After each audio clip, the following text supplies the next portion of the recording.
Hey guys, it's Miss Brown. This is my friend Mrs. Harris. Hey artists, this is Mrs. Harris and I teach over at Pleasant Ridge Elementary, and today you're going to enjoy one of my lessons and I know you're going to like it. Hey students, today we're going to be working on creating a landscape. Artists practice their creativity by using different tools and resources. It takes practice. It's not always something that you're just born with. So artists work at building that creativity using tools that they know are successful. By using some resources today, we're going to ensure that your landscape composition is a good layout. That means that the way that you're developing or creating your picture today is going to be successful because of those tools that you use. Artists sometimes follow those rules or use those tools. Sometimes they break rules and create something unique and new. So today, feel free to use your own ideas as we create our landscapes. To get started, take a look at some of the resources that I have posted along with this assignment on our page. These resources show some different traditional landscape layouts. That means they use some known rules about creating a foreground, and that means the area that's close to us in the picture.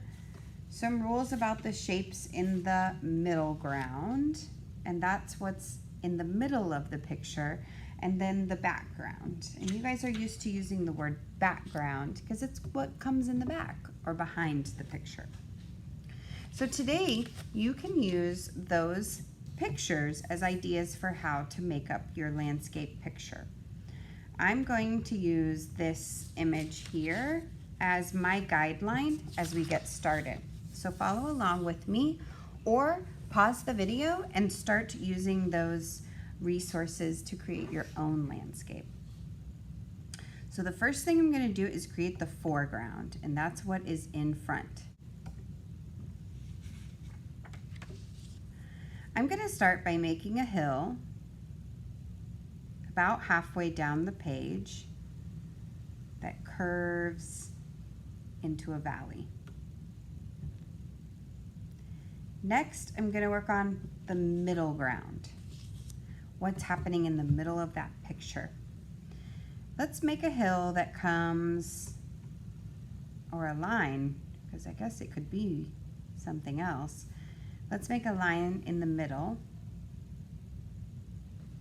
And let's add another, maybe a mountain or a hill behind. So we're just breaking this up. Foreground, what's in the front, middle ground, what's in the middle, and then we're going to draw the background, what's in the background.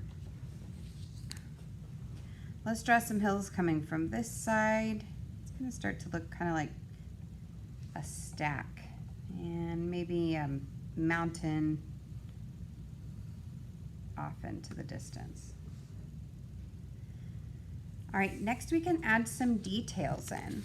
So this is where this resource will be handy. Mrs. Harris has drawn out some different types of rocks or different ways to draw trees or other things you could add, or we could turn part of our picture into water. I might turn this area that was blue. That gave me the idea to add that and turn it into water. Let's add some bushes or trees here in the front. So pick out a tree, and we're going to make it nice and big. I think we're going to make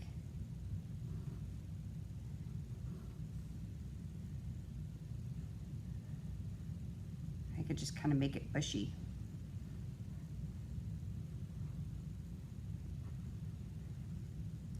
Maybe I'll draw some trees next to it.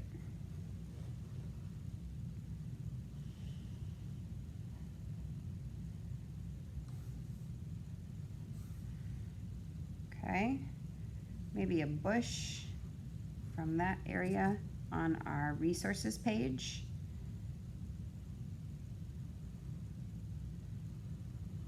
Maybe another one down here.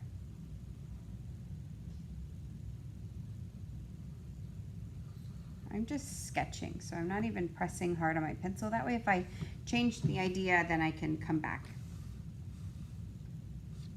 All right, so one tip is to erase the lines inside of your trees and your bushes, and that will make them look like they are in front. That helps it look like the foreground.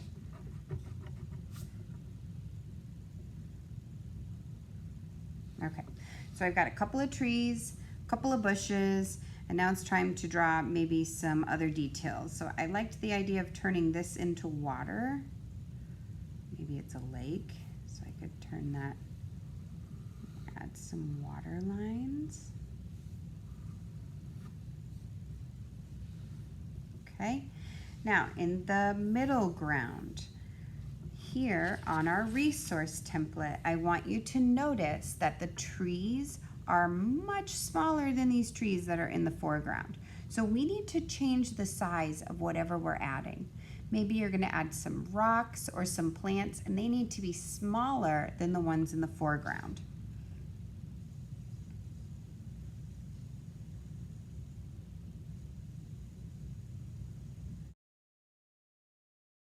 So when we're picking out our color palette for our landscape, I want you to look at the image of the color wheel and notice how one side of the color wheel will have these warmer colors and the other side has cooler colors. Colors that are next to each other on the color wheel are called analogous. I want you to select colors that are near or next to each other, meaning they are analogous for your color palette. Once we get going, you're going to find that you'll be choosing colors that are similar. They're in the same color family. So you might choose blues and purples, or you might stick with light greens into yellows and oranges. What we don't want for this project is that you're using the entire color wheel. So one of those artist rules that we're going to be using is selecting out a color palette using analogous colors. Alright, so you're going to want to use your materials. I like to use paint on these landscapes so that you can get those colors in the background lighter. So let's try to kind of make up some fuchsia paint, some pinks, some blues, whatever you've got. So back in the background, it's going to be really light. Oops, that's not light enough. I'll add water. And I like to do the lightest area first. Okay, then we're going to add a little more paint. It's going to get a little darker.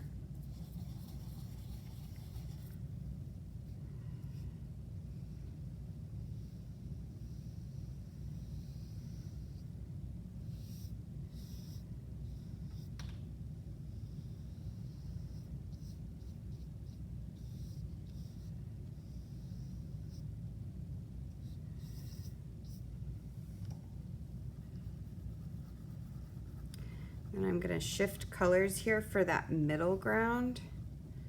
So let's see, I need to add maybe some more blue.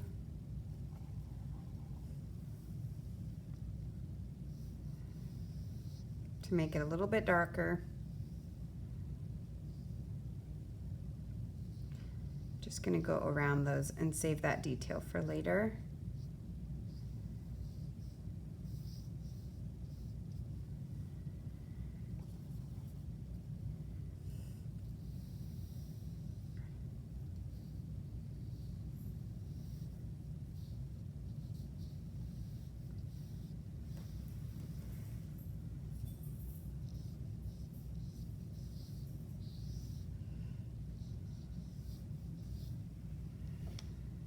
Okay, I'm going to switch to the foreground now to give that time to dry. I don't want it mixing together.